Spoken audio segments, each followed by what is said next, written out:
good afternoon, everyone. My name is Danielle Patterson. I'm a national advocacy consultant with Voices for Healthy Kids, American Heart Association, as well as the National Collaborative for Infants and Toddlers. And I will allow my co-host to introduce herself. Hey there, I'm Ashley Christensen, and I am the National Senior Policy Analyst for Voices for Healthy Kids. And I'm also a practicing attorney, so come at this from kind of a couple of different lenses. It is really great to have you guys joining us. Thank you. Thank you so much. We're dropping in the chat to save you time from listening to us brag about ourselves. We're dropping our bios in the chat. You're more than welcome to read them at a later date. So we really thank you today for joining us for the Power Prism 101 training. This is the beginning of the Power Prism modules. There will be 6 components to Power Prism, but we think that this overview will really set the stage for learning how to amplify your policy campaigns. And so thank you so much for joining us today. Also in the chat, if you're working on a policy campaign, would you drop that information right now in the chat as well? It would be great to know who's joining us today and what issues that you're working on or what you hope to work on in the near future. So with that, we will get started. Advance the slides. All right, so today's objectives, hold on, let me get back to my presenter screen. Okay, sorry about that. In Voices for Healthy Kids, we use the Power Prism advocacy framework created by My Power, My People. The Power Prism framework is a step-by-step plan that will help you recognize and act on opportunities to build momentum in a campaign for change. Today, we are going to introduce the Power Prism framework and its 6 advocacy power tools. This is a high-level overview. In future sessions, we will present in-depth on each of the Power Prism tools. At the end of the session, there will be time for a few questions. Next slide. Again, the Power Prism was designed by Lori Frazina and Judith Meredith, and it has been used by numerous organizations for purposes of planning, executing, and evaluating campaigns to change systems and policy. Next slide. So also in the chat, what is your definition of advocacy? We really go by, advocacy is the application of pressure and influence on the people and institutions that have the power to give you what you want. And so you may go by a different definition. If you do, please drop that in the chat as well. Next slide. So it's important to acknowledge that a number of policies that public interest advocates have fought for on behalf of historically oppressed communities have failed or made things worse. The important words in a sentence are on behalf of. When we find ourselves advocating on behalf of a community or a constituency without their active participation at all stages of a campaign, we may find that the identified need for change and the proposed solution, implementation plan, and evaluation measures miss the mark because they do not come from within the community, but from outside of it. So here's an example. Advocates work to secure appropriations for some important programs or interventions. The state agency responsible for administrating the funds may use a competitive grant process to determine where the funds go. The strongest applications come from organizations, cities, and towns with the resources to hire skilled grant writers. The money flows to those applicants that had the best application, when in fact, the communities most in need of those resources either did not have the time or people to devote to writing an excellent application, or worse, they didn't even learn of the opportunity. Alternatively, had the state agency included residents and aligned organizations from communities most impacted by the issues when the funds, the funds were intended to address, the application process, where the opportunity was promoted and in what languages, and review criteria may have been quite different. Instead, we may have actually increased the disparities between the communities with plentiful resources and those with fewer resources. In a perfect world, the advocates and lawmakers framing the budget request would have done so with active participants from the community. And that's why we do need equity-centered campaign practices as we move forward with good policy plans. Next slide. Some of you have seen this model before. Nothing without us, nothing about us without us is for us. And this is something that you should definitely keep in mind. Variations of this slogan have been around for centuries, but in modern times, it is best known as a rallying cry for the disability rights movement growing out of work in South Africa in the 1980s. But it's something to always keep in mind as you're developing these policy campaigns. Next slide.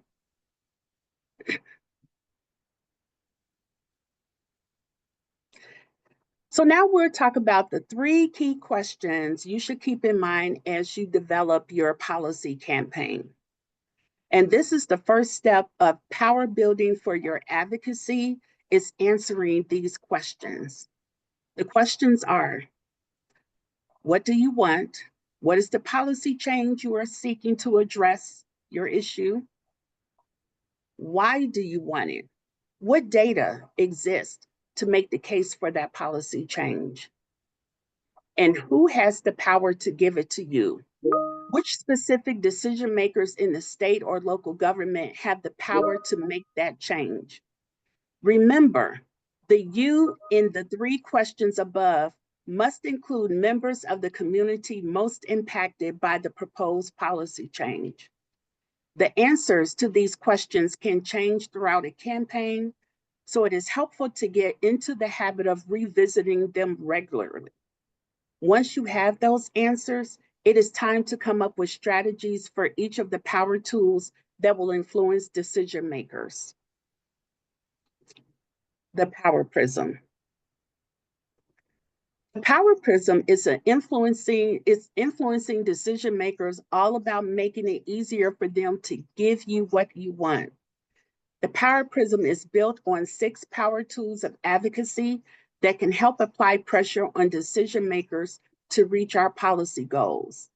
These tools are research and data collection, coalition building and maintenance, fundraising and development, grassroots and key contacts, media advocacy, and decision maker advocacy. The way we choose to use each of the 6 power tools can either advance health equity and racial justice or uphold the status quo and structural racism. Next slide. At its core, the Power Prism is a framework for recognizing and acting on opportunities to build momentum in advocacy campaign. When we refer to an internal or an external campaign event, we mean this. An internal campaign event is something that you are doing as part of your campaign work or strategy, such as releasing the results of a poll, recruiting coalition members, or holding an advocacy day. An external campaign event is something that happens, good or bad, outside of your control. This can be an editorial on your issue, the passage or failure of similar legislation in another state, or proposed funding cuts. The common sense framework prompts advocates to stop and think, for any kind of change, for any kind of campaign event, about expanding their power through activating any or all of the 6 advocacy tools, rather than working in a linear, step-by-step fashion. Too often, organizations move from point A to point B with an advocacy campaign without considering other opportunities to build power and squeeze more juice out of an event. So we'll talk about a little bit more of these when we discuss each of these components of the Power Prism. Next slide. So, of course, with this presentation, we will focus on the Power Prism tools. I will be giving you examples of ways that a Voices campaign used the Power Prism to recognize and act on opportunities created throughout a campaign event. But it also helps to think of examples from your own campaign work. By the time we are finished, you will have an understanding of the Power Prism and have already brainstormed ways you could use it. So let's take a minute to think. What event happened related to your campaign that's worth attempting to leverage for your mission? All right. Okay, so now we'll get into the Power Prism components.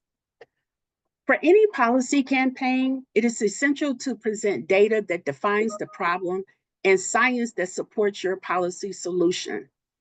Without data that explains the problem and justifies the solution, a proposed policy lacks credibility and is unlikely to gain the support of decision makers. However, strong data alone would not guarantee a campaign's success. You would need more information around community sense of what is needed, around the decision-making environment, and other critical aspects that we will discuss. Next slide. As the first power tool, research and data collection must be heavily reliant on community leadership and input, and the data being used must be inclusive and specific. Referring to communities of color in particular fails to recognize the different experiences of different races and ethnicities okay, I'm gonna move on. I know the word, but I'm reading within the city. The experiences of these different people can rely dramatically, and lumping them together as one hide both strengths and disparities and perpetuate model minorities, stereotypes, and result in fewer resources where needed. The failure to count people can result invisibly and fewer resources. This is especially true for the American Indian and Alaskan Native populations that rarely show up in urban, rural, and suburban data set, despite the fact that only 22% of American Indians and Alaskan Natives live on reservations or in other trust lands. The Hispanic Latino population is very diverse, with 10 largest Hispanic origin groups: Mexicans, Puerto Ricans, Cubans, Salvadorans, Dominicans, Guatemalans, Colombians, Hondurans, and Peruvians, making up 92% of the Hispanic population. Oh, sorry, hold on. Ooh, sorry, lost my mouse here. The largest origin groups together account for 94% of the total Asian population in the United States. New fact sheets for each of these Asian origin groups accompany this blog post. Each describes key demographic and economic characteristics of each group. The US Asian population grew 72% between 2000 and 2015, the fastest growth rate of any major racial or ethnic group. By comparison, the population of the second fastest growing group, Hispanics, increased 60% during the same period. As of 2015, 24% of Asian Americans, the largest, were Chinese origin, the largest single origin group. The next two largest origin groups are Indian origin Asians, who accounted for 20% of the national Asian population. Those with roots in Vietnam, Korea, and Japan easily cleared the 1 million mark as well. The remaining 13 groups in this analysis account for just 12% of Asians. Next slide.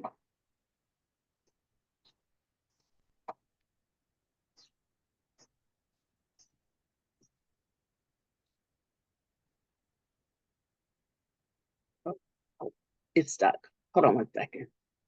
Come on. So when you look at campaign-related research, there is no end to the types of research needed to run a successful campaign and implement effective policy change. While this list seems long, there is much of it that has already been done by voices, and much that is achievable within your campaign. We're just going to touch a few parts of this campaign-related research today. There will be more training on research and data collection in the near future.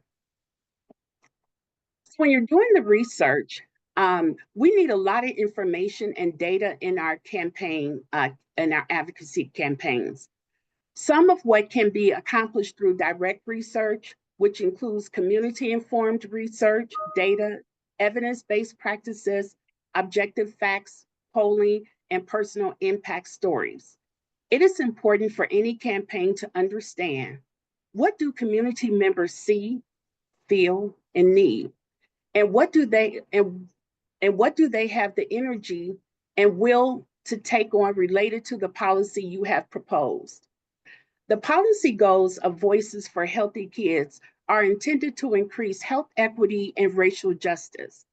It is critical that campaigns to improve community conditions consistently seek counsel, guidance, and practical feedback from members of communities intended to benefit from the proposed changes. Science and research. What does the science say? What does the evidence demonstrate? What do we already know works best and what doesn't? Voices has already done a lot of the science and research that you will need to support your campaign, but personal impact stories are direct research you will need to do in your own communities with your own grassroots advocates. Next slide.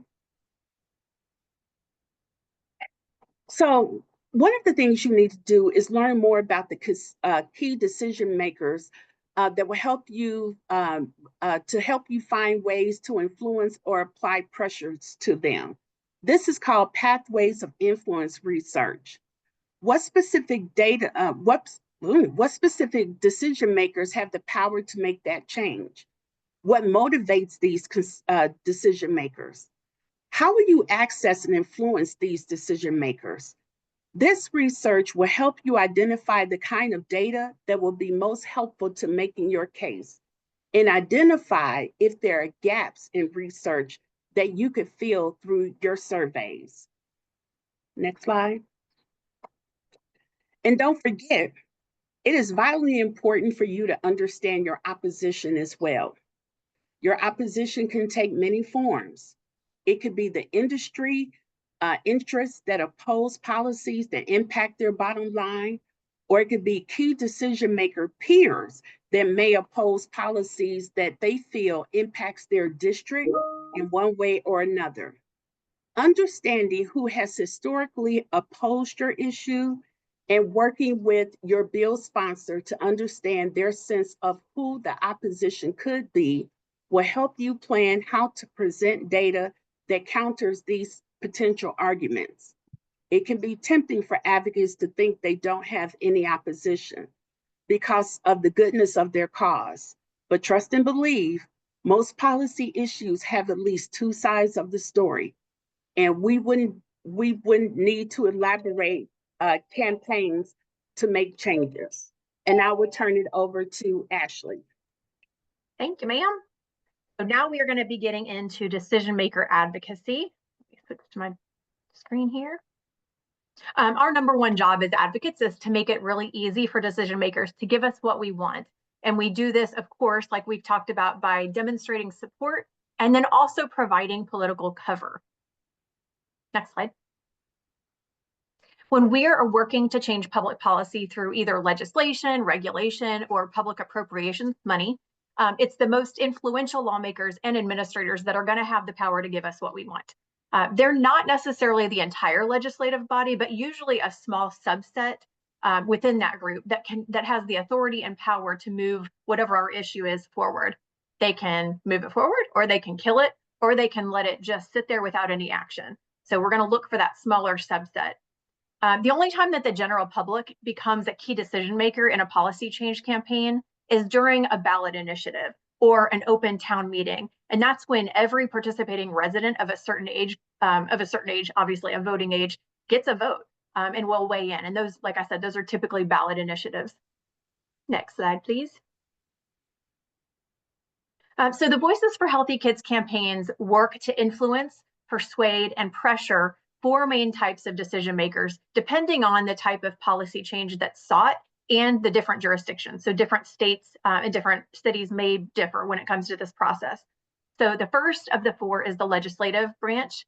The second is the executive branch or administrative folks. These are for regulatory campaigns. And for these campaigns, the decision makers could be key staff, such as the Secretary of Veterans Affairs or the Commissioner of Public Health. The third are Indian tribal government.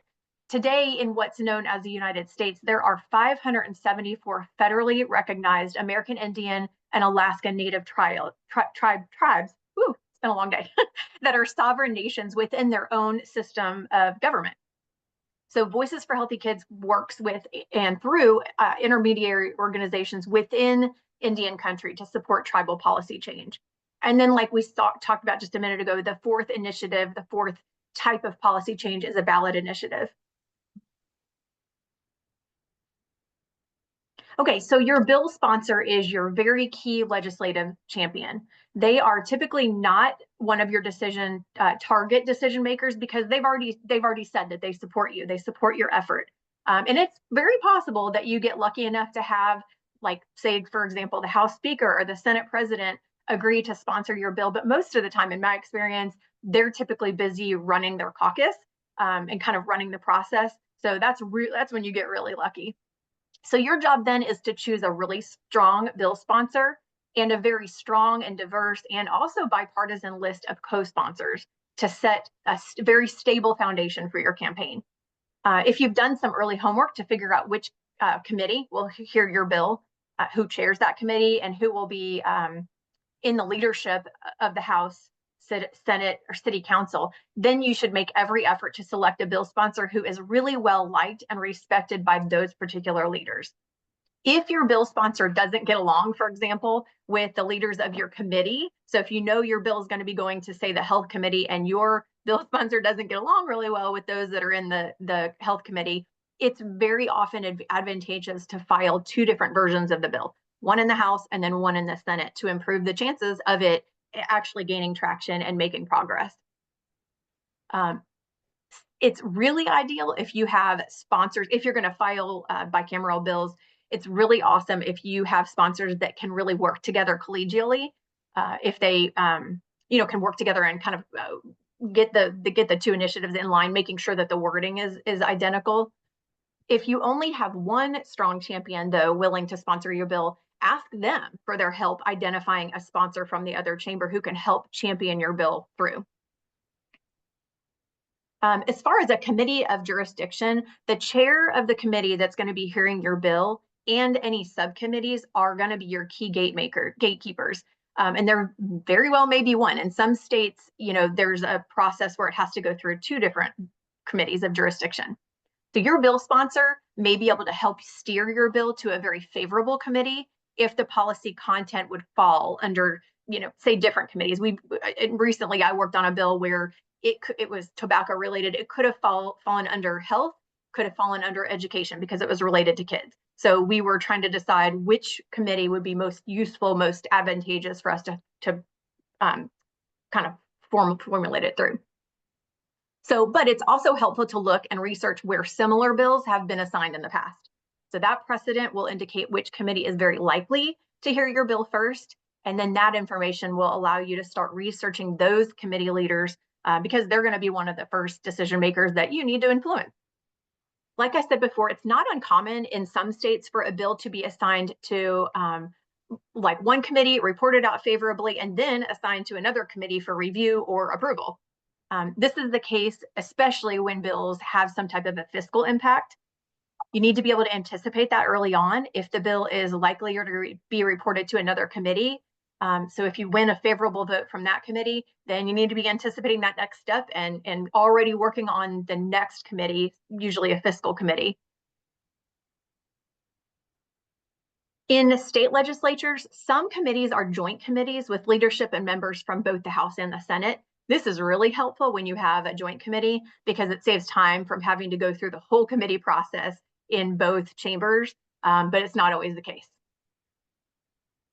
And of course, legislative leadership, every legislative body, whether it's your state legislature, your federal legislature, or your city commission, every legislative body has leadership, whether it's the House Speaker, Senate President, City Council President, your majority leader, your minority leader. They're usually listed on the website for that particular body, and that information should be readily available to the public. If it's not, talk to us, we can help. Within an advocacy campaign, it's really important to know who these people are. These legislative leaders are not dictators, not usually, who call every shot in the building, but they do certainly have a lot of power.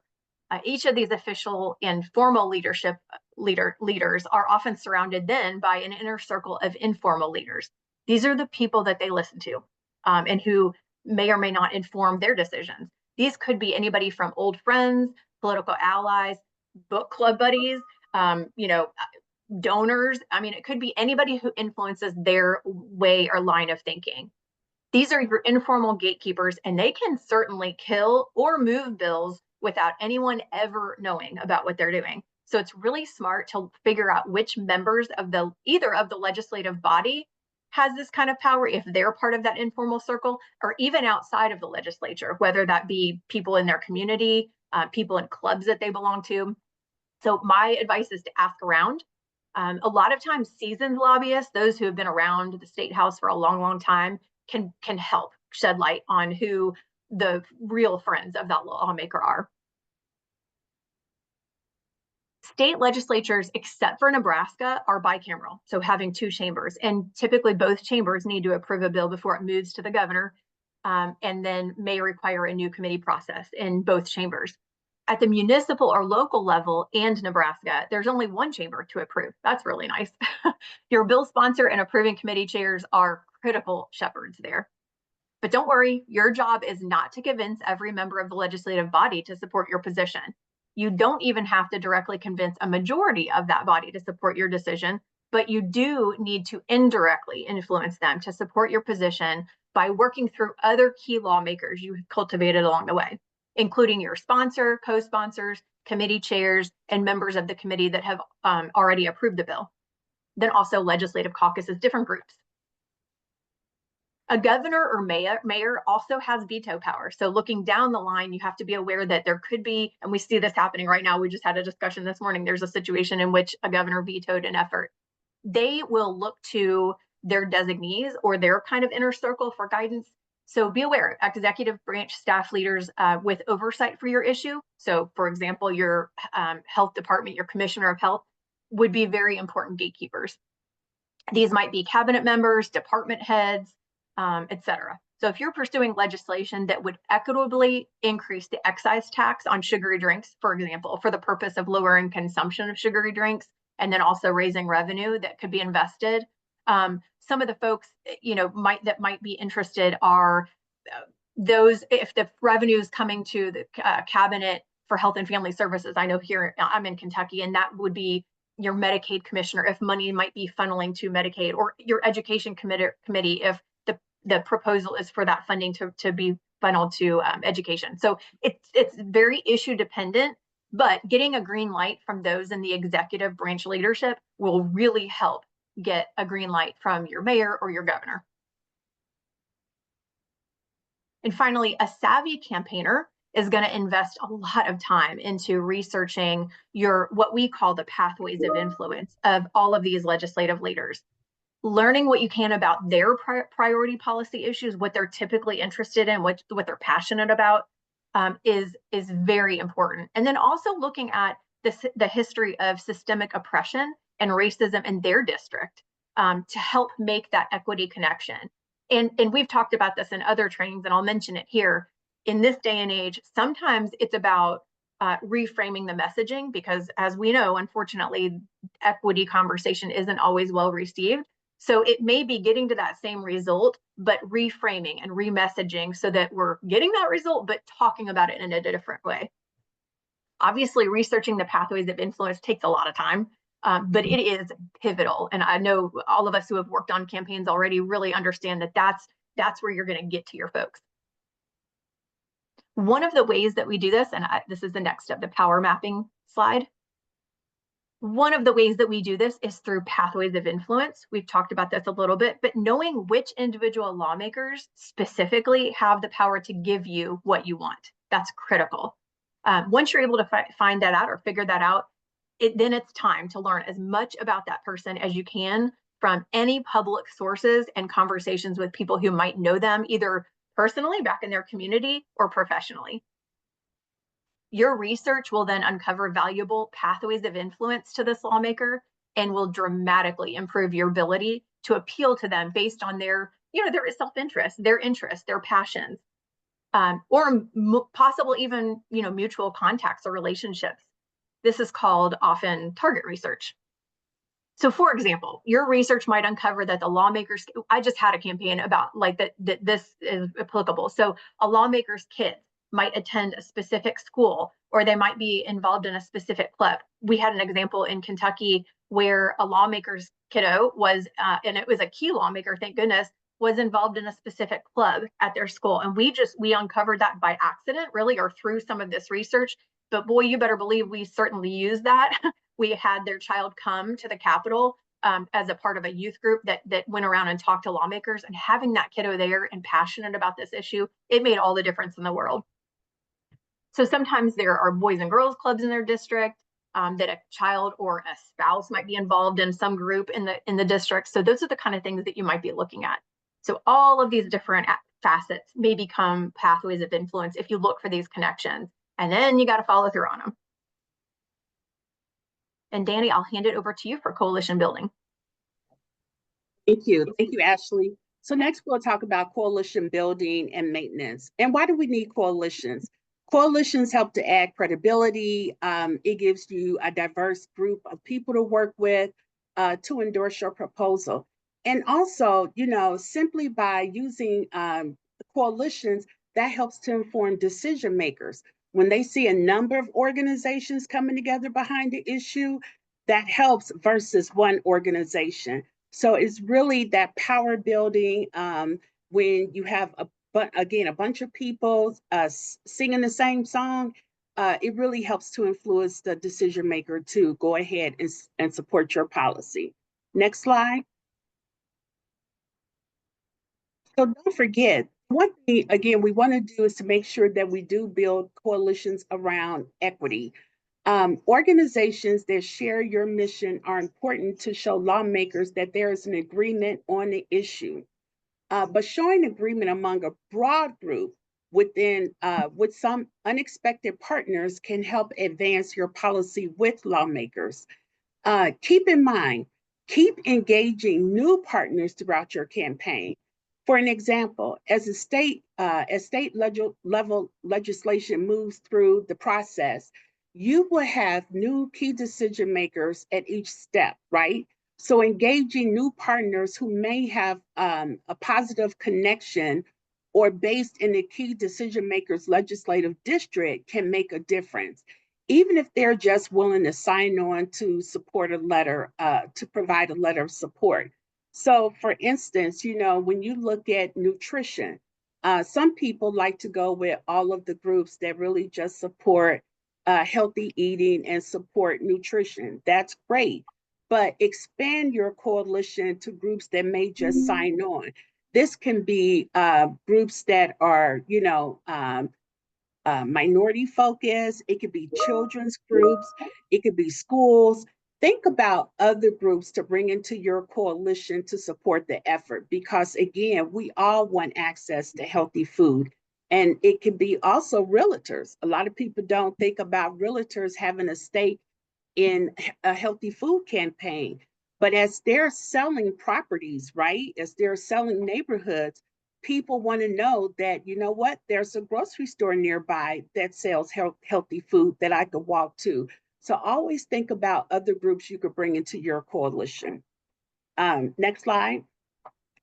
Again, when you think about building for health equity, you know, if your organization is not led by and represented by Black, Latinx, Native American, or Asian communities, do the work to build meaningful and mutual collaborations with organizations that are in the beginning, and do not wait to the end.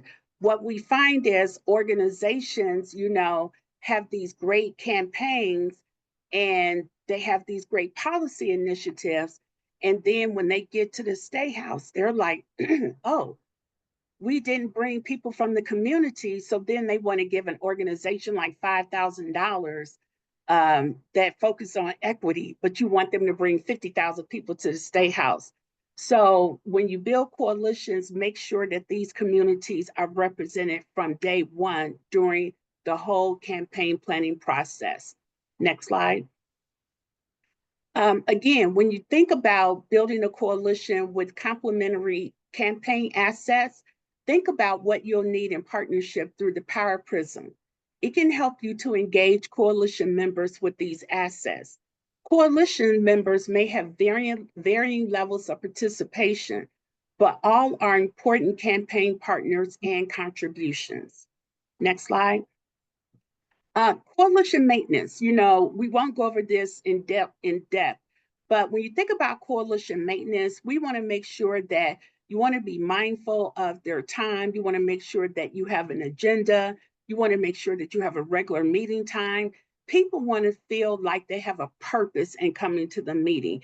And so that's something that we will talk about more in depth during the coalition maintenance Power Prism component.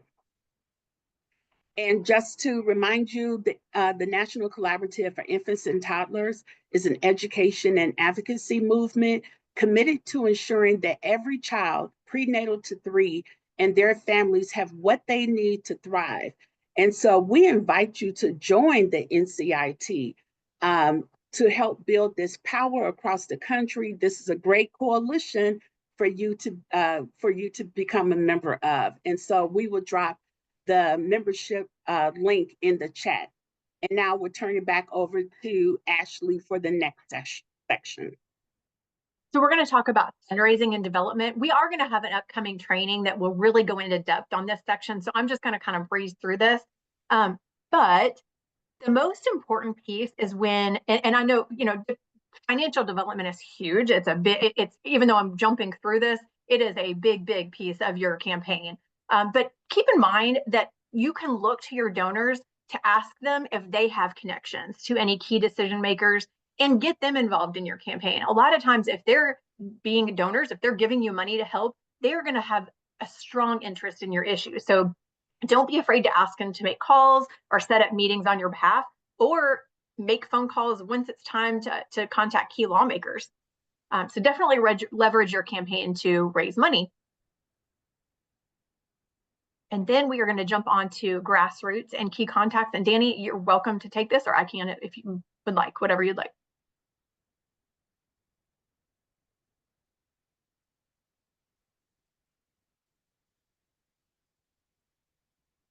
Okay, so grassroots advocates are those who have a connection. They're people in the community that have a connection to elected officials because they're their constituents. Elected officials are often really keen on appealing to people who live in their own district because those are the people that are going to vote for them or not vote for them. So the minute you determine who your key decision makers are, you're going to want to begin to find grassroots supporters in those districts. And there are lots of ways to do this. And we have another training on this issue, but you start by asking your coalition partners, your staff, your funders, other people, your bill sponsor, who knows anyone who lives in that particular district, and then just start going from there. It's kind of like unraveling a ball of yarn. You just kind of pull on the string and you find more and more people. Hearing from those constituents is really important to lawmakers. A handful of letters or phone calls from a grassroots group of advocates can really make legislators take notice and act on an issue. So I would say make it a habit to ask for home or voting addresses when you're getting your coalition together, when you're having community meetings. Most people don't necessarily know who their state representative, city councilor, or a town meeting member is. So it's really important to ask and make them pay attention to that, and kind of keep a record of that. And then moving on to storytellers. So the real stories of how your campaign issue has impacted somebody's life is really, in my experience, is really where the rubber meets the road. This is where you have the power to truly reach your decision makers. So finding these folks that have these stories is absolutely vital. They don't have to be experts, but they have to be experts on their own experiences. If you're able to identify advocates that live in, and storytellers that live in different districts or areas that kind of influence your key decision makers, that's going to help you absolutely determine which stories are where you can be using those stories from. I know we're running short on time, so I'm kind of jumping through these a little bit, but moving on to key contacts or grass tops. So grass tops leaders are those who are, by virtue of their special expertise or position or personal relationship, are those that are more likely to get direct information from a decision maker, or I would even argue to a decision maker. So they may be, in my experience, it may be like business leaders in that particular district, or it could be, let's say there's a university, it could be university leadership or a professor, a specific individual who has really a good expertise in that area. Utilize those grass top contacts as much as you possibly can. All right. Well, let's talk about media advocacy. Media advocacy is a way to influence decision makers through media outlets that matter to them. One thing I always want to tell people to keep in mind, if you're a lawmaker in, let's say, Chicago, right? But there's a media outlet down in Evanston, Illinois, or no, Evanston, Illinois is right across. I'm trying to think, Carbondale, Illinois, which is far from Chicago. Your lawmaker in Chicago is going to care about Chicago media, right? It's nice that they're mentioned in Carbondale, but they're going to care about Chicago media. So always, all right, Lydia. So always keep in mind when you're targeting your lawmaker, your decision maker, you want to target the media outlet that's in their district or where they get information from. And one way you could find out that information, you could ask their communications directors, like what newspapers do that decision maker, that lawmaker pay attention to, what television stations broadcast in their district. Be mindful about targeting the media for that specific lawmaker. Now, you could do statewide and that would get everyone, but if you have specific targets, you want to make sure you hit their media outlet. So the other thing to keep in mind is that influencing key decision makers to support your issue through the media outlets, again, that matters to them. Ask. It's simple. And you know what? They'll give you the answer, because if they know that you're going to help promote what they're doing in their district, they're going to help you do that. And also, you want to find residents that can help tell that story to the media in their district. So always keep that in mind.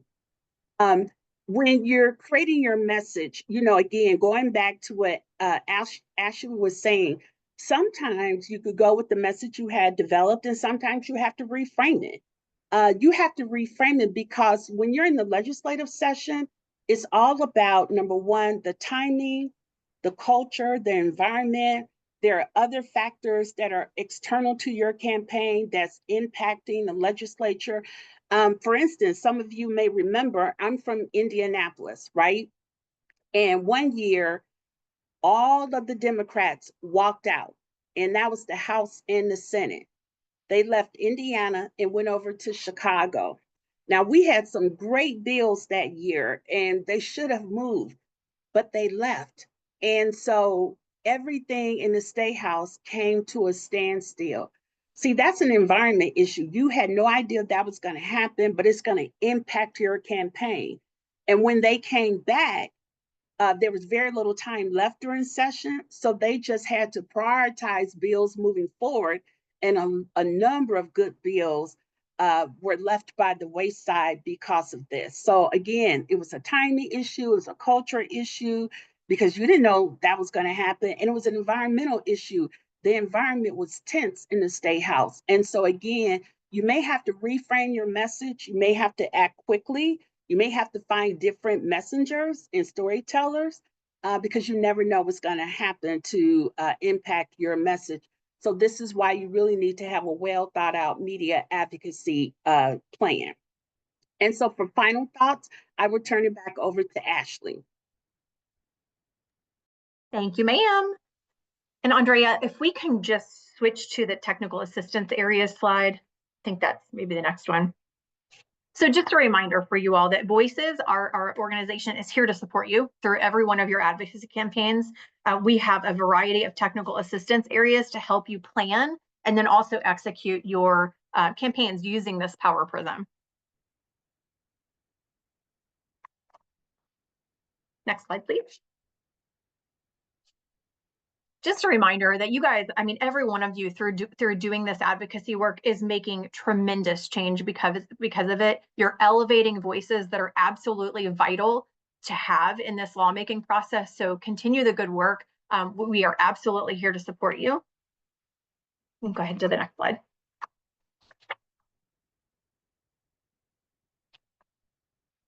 And, just a reminder, Voices for Healthy Kids seeks to build the advocacy skills, capacity to advance equity and influence relationships with individuals, organizations, and communities that are working to make each and every day healthier for all kids, supporting strategic campaigns, training, and providing that technical assistance that we just talked about.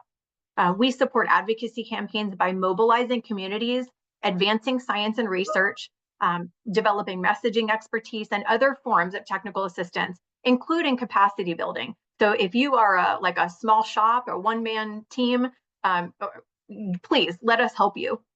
So each request starts that conversation. We can also help in connecting you to other people who are working on very similar issues, and so you can tap into their expertise. But if you don't have to haul up all the details hashed out in order to reach out to us, just reach out and we'll get started and get us, kind of unraveling what's needed next, and definitely get you connected to the right people.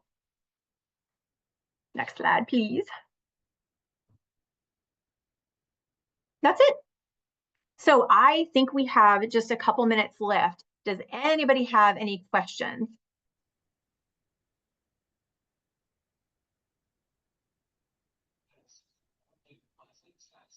Feel free to just come off mute and talk, or drop it in the chat if you'd like to.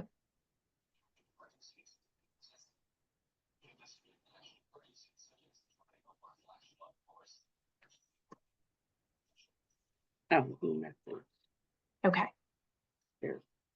So all of the links and resources, as Andrea said, they're going to be posted in the chat, and then also in a follow-up email that you'll be receiving. And then also you'll see that the survey should have popped up on your screen with regard to this training. And we always want to know how we're doing and if this meets what your needs are.